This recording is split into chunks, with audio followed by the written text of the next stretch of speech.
Boa noite a todos. Sintam-se todos, então, muito bem acolhidos, muito bem-vindos a esta casa.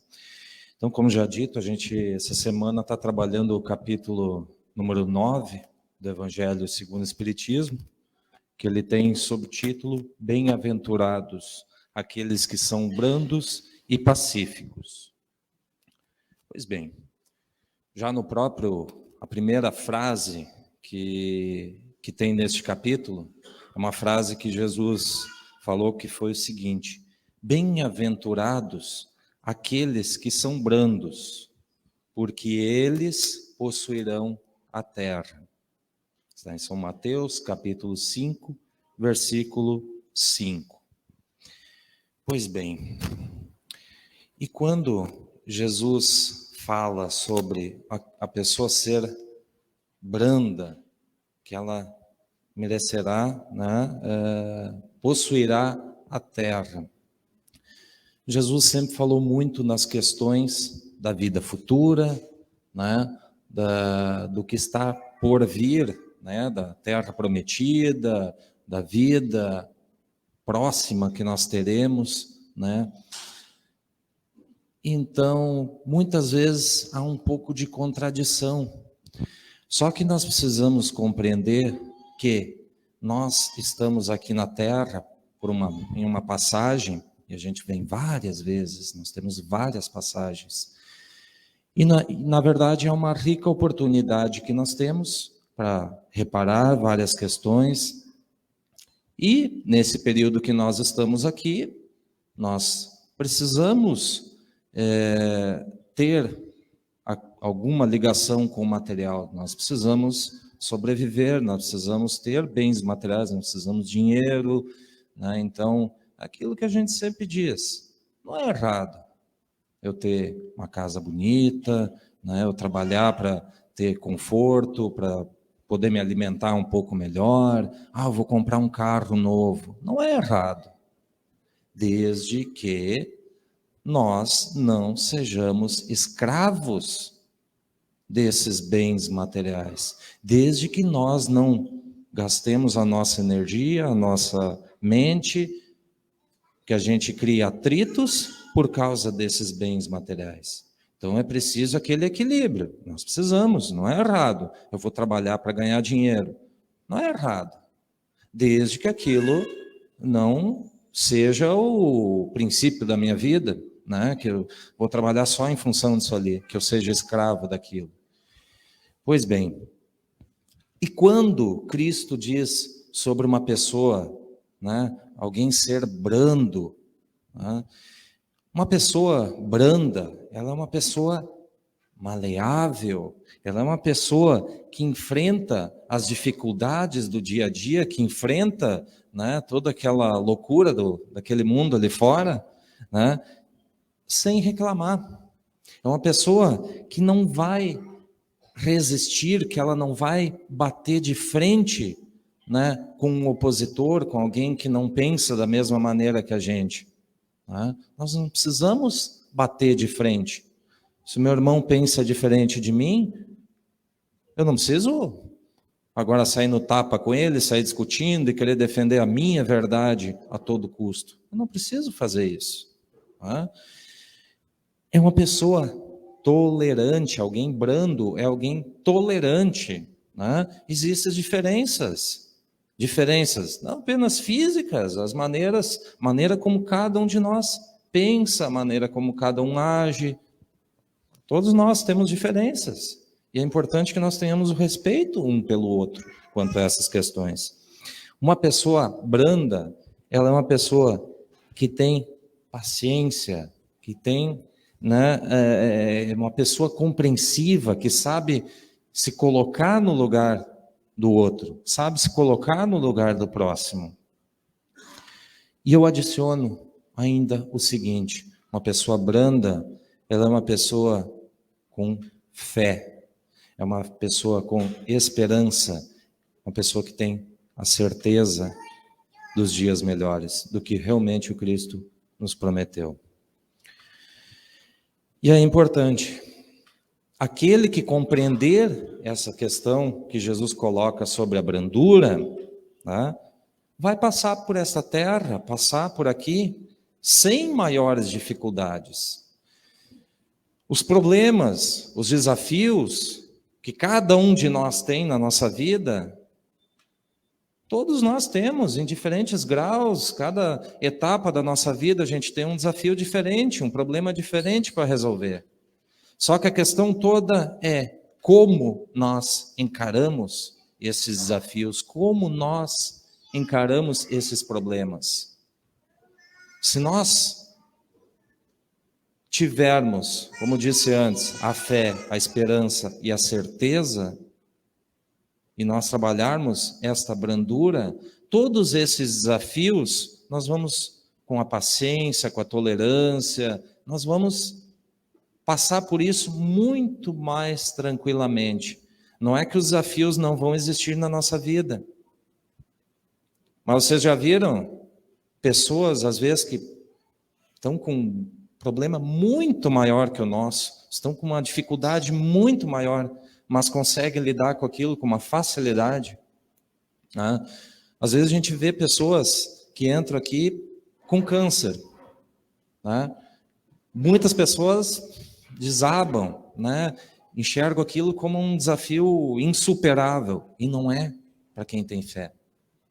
E tem pessoas que entram aqui com câncer, super animadas, e vamos lá, e nós vamos vencer isso aqui, e vamos fazer o tratamento, uma positividade, e realmente elas conseguem. Então, de novo, é a maneira como cada um de nós lida com os seus desafios, com os seus problemas. Uma segunda frase do nosso amigo Jesus: bem-aventurados os pacíficos, porque eles serão chamados filhos de Deus. Está no mesmo capítulo, versículo 9. Então, vejam o seguinte, tem que ficar muito bem claro que uma pessoa pacífica é diferente de uma pessoa omissa, né? Eu enxergo uma coisa errada, eu enxergo um problema grave que está acontecendo e eu vou ficar quieto com aquilo, não vou aceitar tudo. Não é isso, eu não vou ser omisso, né? A questão toda é que uma pessoa pacífica, ela vai trabalhar aquilo de uma maneira pacífica, de uma maneira diferente, né? Sempre exercendo a caridade com o próximo. O maior exemplo que eu sempre digo de alguém pacífico é o próprio Cristo, que falou isso aqui. Né? Quando a gente se depara, por exemplo, com uma situação, às vezes que a gente não concorda, que a gente, no nosso ver, está errado, né? E aí vocês olham o exemplo do Cristo. Né? Pega o Cristo na época dele, né? Às vezes a gente se depara, hoje em dia está muito forte a questão política, né? Tá. E aí, olha o Cristo. Cristo estava numa época que o Império Romano dominava a ferro e fogo, era bruto, era cruel a questão ali.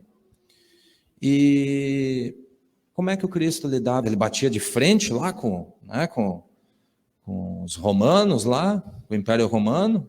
Não, de maneira alguma. Ele criticava o governo, criticava a cobrança dos impostos exagerados e tudo mais? Não. Pacífico. Trabalhava na missão dele, respeitando que aquilo fazia parte, o que aquele povo merecia naquele momento. É uma aceitação que precisava, que ele sempre buscava colocar. Né? Continuou fazendo o trabalho dele, continuou trazendo a boa nova, continuou trazendo toda aquela doutrina de amor, de paz, de entendimento. Né? E algo muito importante, alguém pacífico é livre de orgulho e de egoísmo, que são as duas grandes chagas da humanidade, os dois maiores problemas que nós temos que nos desafia na nossa vida, na humanidade, é o orgulho e o egoísmo. Tá? E como é que a gente combate isso? Justamente com o oposto. O orgulho, nós aprendendo a ser mais humildes. E o egoísmo? Estou com o ego inchado. Então, a gente precisa realmente nos colocar no entendimento de que nós somos todos filhos de Deus, nós somos todos iguais, né, perante o Pai, e nada nos diferencia nessas questões. Então, principalmente essa questão, trabalhar essa humildade. Pois bem, quando a gente fala no Cristo,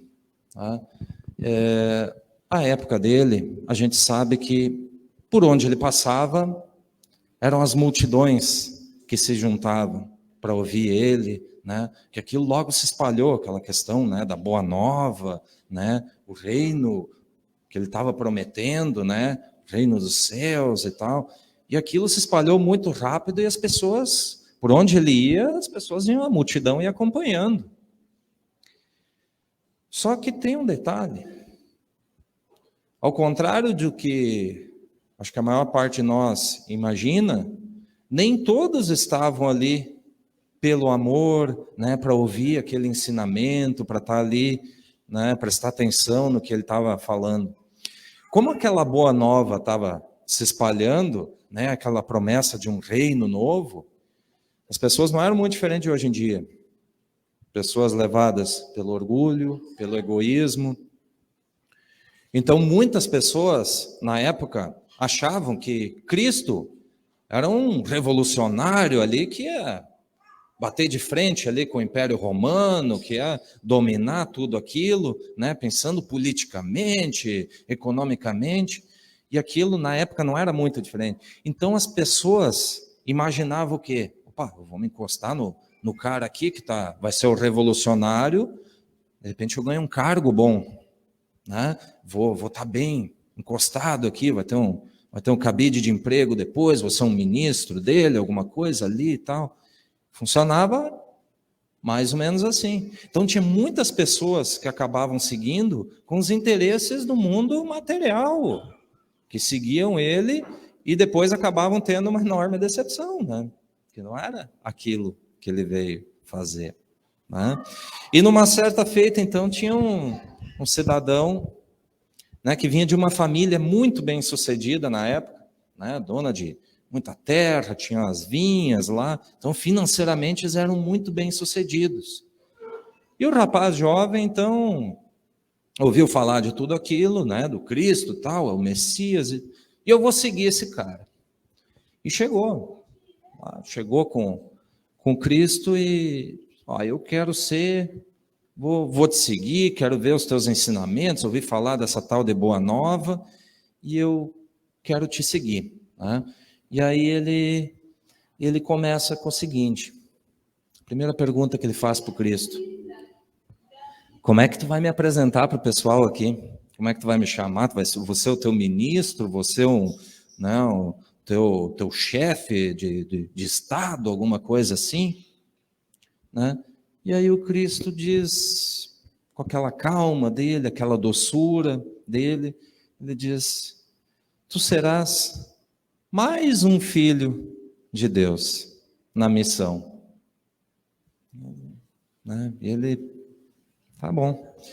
E aí ele faz uma segunda pergunta: mas no que vai se embasar esse nosso trabalho, né? Esse trabalho que a gente tem para fazer? Tanto fala.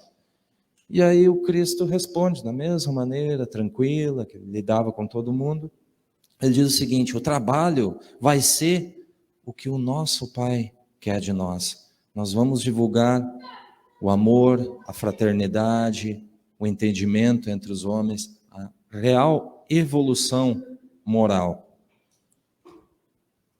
Pensou, mas percebo que você vai caminhando, vai passando vilarejo em vilarejo e tal, muitas pessoas te adoram, né, gostam do que tu fala, mas tem gente às vezes que não trata bem, que expulsa, e era realmente, às vezes acontecia isso.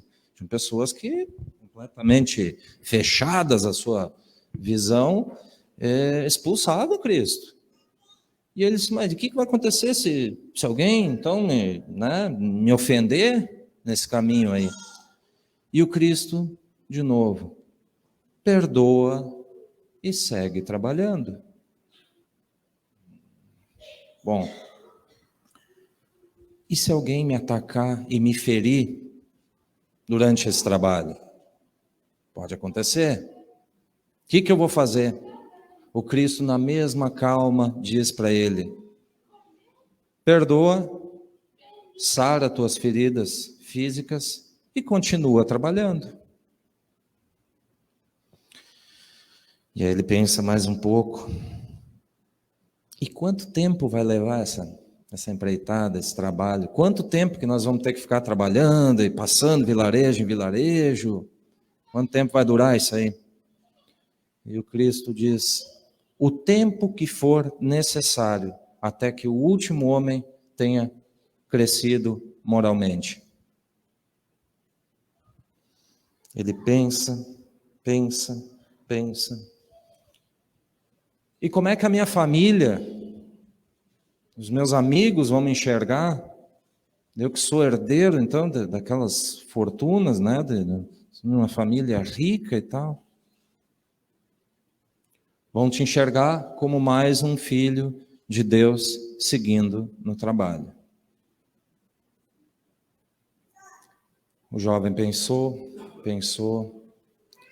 Vamos fazer o seguinte: eu vou para casa, eu vou pensar nessa aí, e amanhã eu te dou um retorno, então, falou para o Cristo, né? E ele nunca mais voltou. Por quê? De novo, o orgulho e o egoísmo, principalmente o orgulho. É algo que pesa muito nas pessoas. Mas aí a gente pensa assim, dentro dessa lição, cada um de nós não estamos aqui por acaso. Todos nós somos convidados, né, a participar dessa evolução. Cada um de nós, como cristãos, nós temos o papel de seguir o manual de vida, mas e aí? Nós temos que abandonar os nossos bens, deixar nossa família, deixar tudo aquilo para fazer como Cristo fazia na sua época? Não. Não necessariamente.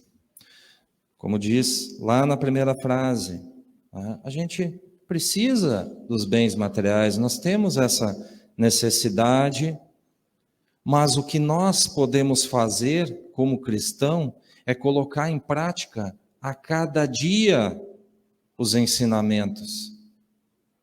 Não é fácil, mas um pouquinho cada dia cabe a nós.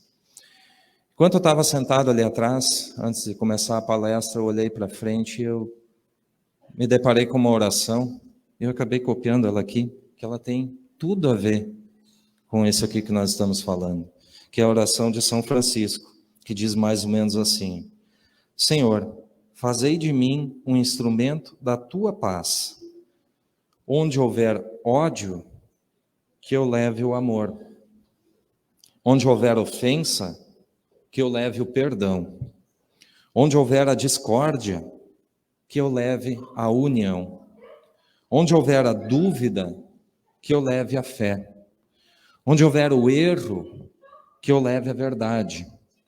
Onde houver o desespero, que eu leve a esperança. Onde houver a tristeza, que eu leve a alegria. E onde houver trevas, que eu leve a luz. Essa oração de São Francisco é resumidamente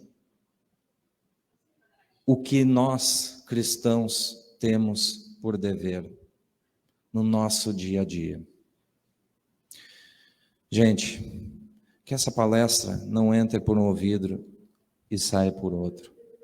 Vamos colocar em prática, pouquinho que seja no nosso dia a dia, nas pequenas atitudes nossas, que nós possamos fazer um pouquinho de cada disso, que nós vamos ter um crescimento, uma melhora significativa na nossa evolução. Que assim seja.